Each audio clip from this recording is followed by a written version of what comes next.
All right, folks. It's so good to see so many familiar names in the attendee and participant list here. My name is Brianna Doby. I'm the Deputy Director at the Division of Transplantation at HRSA. We're so thrilled you all could join us, and I'm going to turn it over to our team that's been working incredibly hard with many of you to talk about the ventilated patient form implementation.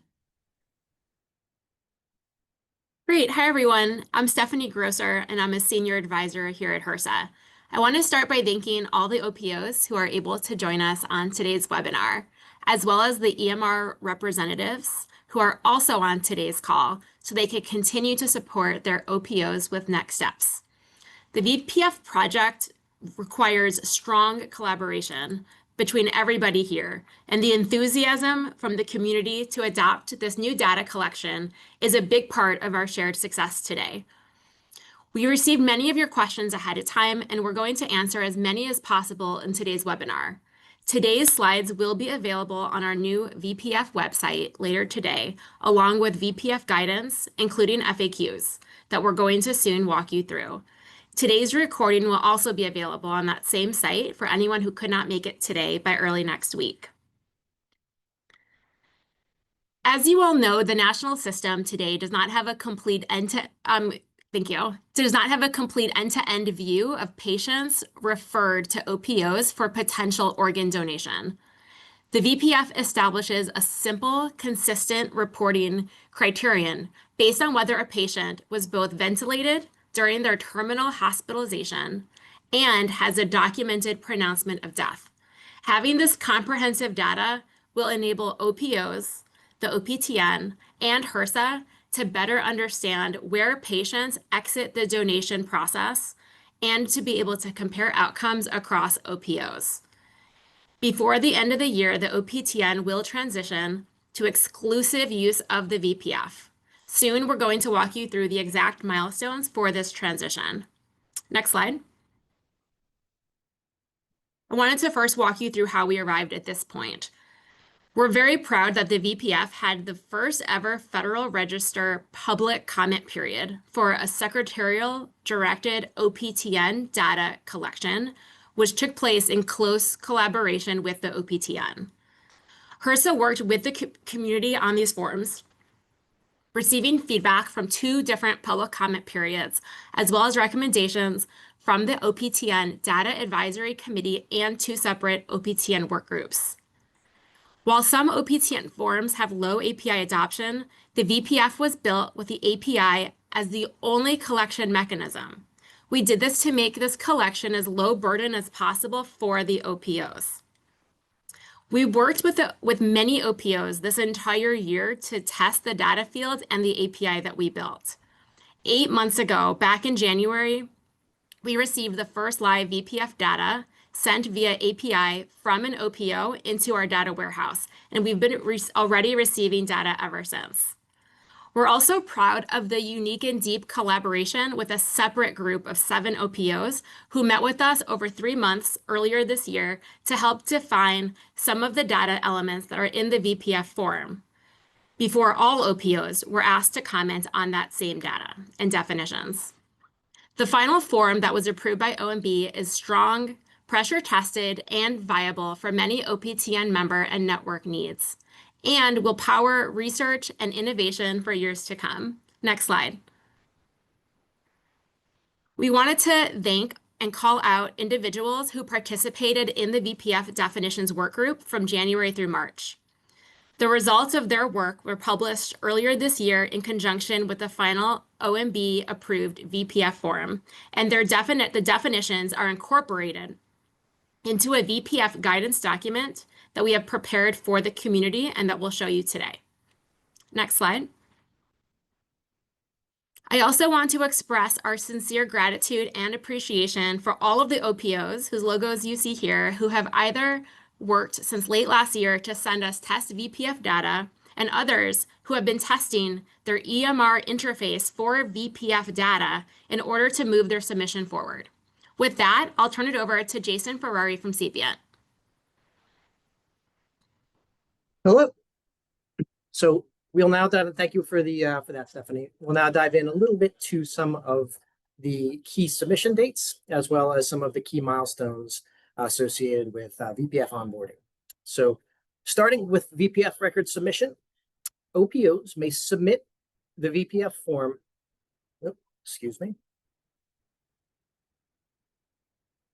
anytime up to 30 days after the end of the month in which a donor hospital reports a death to the OPO or the OPO identifies a death through a death record review. So this is consistent with HRSA policy, should sound familiar. This is how things have been handled with the DNR submission requirements. So as you can see in the table below, within a given month, if either a donor hospital reports a death to the OPO or the OPO themselves identifies a death through a death record review, the expectation is that following that month, there are 30 days. By the end of those 30 days, the OPO will have submitted that VPF record to HRSA. Moving into VPF onboarding and DNR retirement milestones. So this is by far, I think, the most asked question in advance of the webinar.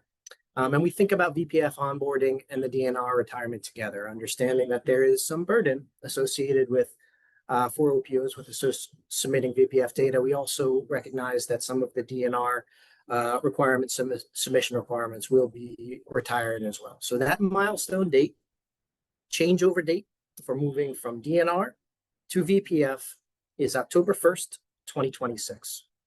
And what that means from a DNR perspective is that patient referrals on or before September 30th, 2026 are expected to use the death notification registration form, so the DNR form, and per the expected policy or per the submission requirements, they will have until the 31st of October to submit any DNR that came in prior to October 1st. Conversely, for the VPF, patient referrals on or after October 1st, 2026 are expected to be submitted using the ventilated patient form. And as we walked through on the previous slide, that means that any referrals that came in within that October period will have until 30 days after the end of the month, the 30th of November, to be submitted to HRSA, that VPF record. And so what that does by extension, that entails that all OPOs must be in a position where they're ready to begin submitting VPF data to OPTN in a production environment by that 30th of November date. Okay, so if there are any questions about this afterwards, certainly we're open to following up on that, but those are the key submission requirements and milestone dates. So wanted to shift gears a little bit to talk about the VPF concept and implementation. So at the highest level, there are a couple of requirements that were the focus of when we were defining how this would work. One is ensuring that the submission could be done in such a way that we ensured consistency of data, security of data, and ensured that things were done in the most efficient way possible. Secondly, that we were not introducing any duplication. So we're trying to avoid that duplication. And then third, that we were being considerate and minimizing wherever possible the burden on OPOs who we know will have to submit this data.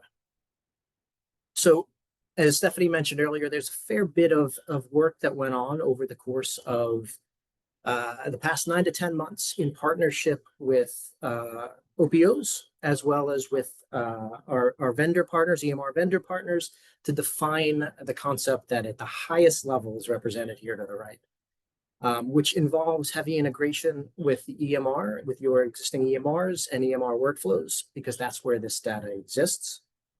And the process as defined will allow you to submit through an interface within your existing EMR to review and submit that data through a specifically designed API that will then, at the HRSA level, which will then store that data in the repository at HRSA, which is called Transplant Data Services. So this is envisioned to be a solution that minimizes data, avoids duplication, minimizes burden, avoids duplication, and drives consistency and quality in the data that's being submitted. So in terms of where we are today, what you see on the right, TDS, as well as a VPF specific API, were launched in January of this year. We are currently receiving data in a production environment, VPF data in a production environment on a daily basis. Additionally, the EMR vendors, namely iTransplant and True North, have been working to develop interfaces that are available now and can be downloaded and reviewed within your test or training environments. I know a number of OPOs are already already working with those interfaces and submitting some test data, so those are available for you to begin to do some testing with. We also recognize that there are another set of with other EMR solutions or other submission solutions, and we're working with those OPOs individually to ensure that they have the support they need to be able to put something in place that allows for the submission of VPF data, given the milestones that we talked about earlier. So this is a logical segue into the onboarding process, which is intended to be straightforward and involve three key groups. So the key three groups certainly are the OPO, the EMR vendor, and HRSA OPTN in determining production readiness. So we'll step through each of these phases at the high level, and then we'll talk about what's involved with getting started. So the first step, OPO user testing. As I mentioned earlier, there are interfaces within the EMRs that are available to be secured within your test or training environment. So it starts with working with your EMR vendor to ensure that that's the case, that you have access to that functionality of those interfaces. We are already connected to our test environment, is already connected to the test environment for both iTransplant and True North. So testing can then begin. And this is the period by which processes are defined, questions are clarified. We're here to support during this phase, but at some point during the testing, we'll be at a point where all three of those groups are ready for onboarding into a production environment. And so that involves an OPO being comfortable with the processes, the policies, how the interface works, being ready to start submitting production VPF data. That involves the EMR vendor being comfortable with moving into a production environment, and it involves HRSA and OPTN being ready to be able to, we all have looked at the data, ensure that we're comfortable with the data that's coming through. We have looked at any errors that were there, and making sure that OPTN is also comfortable with that OPO moving into a production environment. And I will say that the duration of that testing is as long as it needs to be. It could be as short as a couple of weeks or as long as a couple of months, depending upon what's necessary for that to happen. Once that decision is made and there's ready for a production onboarding, production credentials will be issued, and they will be then deployed. The EMR vendor will ensure that that functionality is available in a production environment, and data can start to be submitted, production VPF data. There will also be a post-live monitoring period by which we will take a look at the data that is coming in, ensuring that it's coming as expected and that there are no errors, that everything is working as we had envisioned. So in terms of getting started, what I would say is there are probably two big steps to get started for an OPO. And OPOs may be at various stages of this process. Some we know are already testing, some maybe just starting to get comfortable with the VPS guidance and documentation. Starts with making sure you're connected with your EMR vendor to ensure the availability of that VPF interface in your test and training environment. And then digging into the VPF guidance and documentation that's provided. We'll talk a bit more about that in a moment to just ensure any process or policy questions are addressed. Ultimately, we're here to support through this whole process. We're trying to ensure this is smooth for everyone, and that people can move cleanly from a test environment into a production environment as they are ready. And then our last slide that I'll talk through here is around the available resources. So I'd really put these in two buckets. We have VPF guidance that is generated from HRSA, and then we have VPF guidance that is probably coming from your respective EMR vendor. So today, as of today, there has been a new VPF website launched, which will have a series of information on overall context on VPF around the patient form and instructions. We have built a specific guidance and FAQ for OPOs, which I will walk through in a moment. And then that's also, you'll be able to access the customer support email, which is actively managed and is a good source for folks to be able to submit any clarifications, questions that arise. I know some of you are already doing that. We appreciate all of those insights and questions and clarifications. The second piece of information is around a little bit more EMR specific. So there should be training or guidance that is generated by your EMR vendor. We'd encourage you to reach out to them if you haven't already, and to consume that data as well. So that is now out there and available. And what I'd like to do at this point is just take a moment to walk through the guidance and FAQ for OPOs, just to show a little bit about what we have defined and how that's envisioned and designed to try and help provide as much guidance as possible.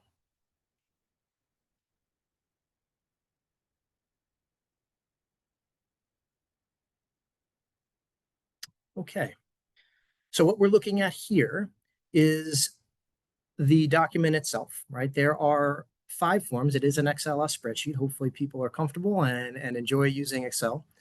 This first tab is just an overview tab.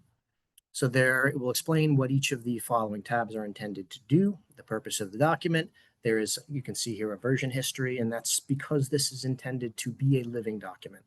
As questions and clarifications come in, as they're answered, we expect to feed that information back into this document so the VPF knowledge base is growing.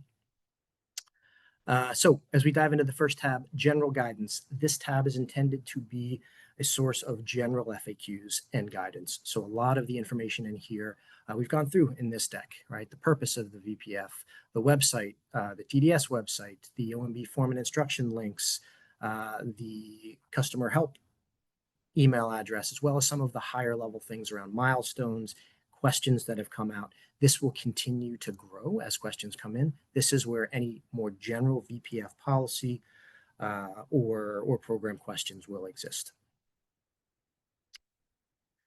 Next tab, a little bit more detail, diving into the field definitions and FAQs.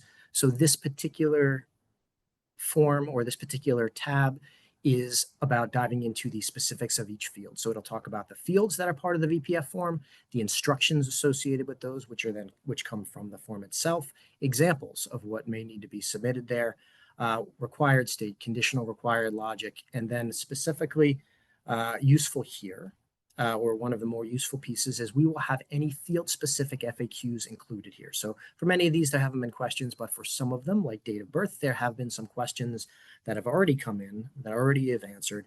Those will be included here as well. So field-specific questions and answers will be here. We'll continue to build this out as we go.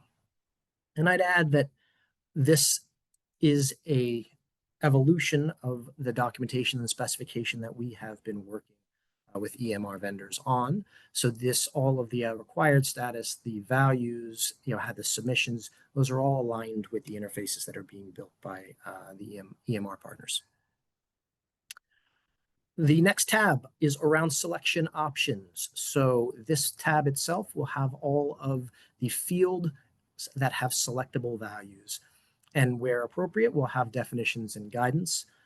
So for instance, this is where that great data that came out of the OPO working group exists for fields such as case disposition. So there's the selectable values, the definitions and guidance that came out of that OPO working group that are helping to govern exactly what it means for each of those values in this particular field. Similarly for hospital interference, so there's very good information about these particular values that lives within this tab as well. And then the last tab, for those inclined to dive into the details of conditional logic, this exists more as a nested set of cells to explain what is conditionally required and how that might work. So again, this should be built into the systems that you're submitting data through. However, if you wanted to see, for instance, how things work with hospital interference, you can see here that hospital interference, depending upon whether you select yes or no, it unlocks a set of conditionally required fields. So it's just a tool to be able to explore that conditional logic and that logic flow should you desire. So that's an overview of this particular document, the VPF guidance and FAQ. This is already available on the VPF website and will continue to be evolved as we go. So with that, I will hand back to Stephanie to close this out. Great. Thank you, Jason. So I want to just thank everyone for joining today. We have an email ready to go out to all of you with the same information, but we wanted to really have this opportunity to thank the entire community for participating with us up to this point and for upcoming work as well, and to walk everyone through the milestones where we could all be together to do so. As Jason just mentioned, the new VPF website is already live, and the guidance document Jason was just showing you is already on there. You'll also find a link to the final OMB approved VPF form and instructions, which was already on our website, but we just launched this new VPF specific website that includes that link as well. And as you know, as you heard, the EMR providers have been on this call listening. They've been engaged this entire year, but they are available to work with OPOs as a next step to proceed with testing. So we will make sure that this webinar itself is available on the VPF website by early next week for anyone who missed it, and the slides will be up by the end of today. So with that, thank you so much, everyone, for joining. If we didn't get to your question, I think we tackled most of them, but if we didn't get to them, we'll make sure to do another pass through and publish an updated version of the guidance document that includes the FAQs afterward. Thank you again.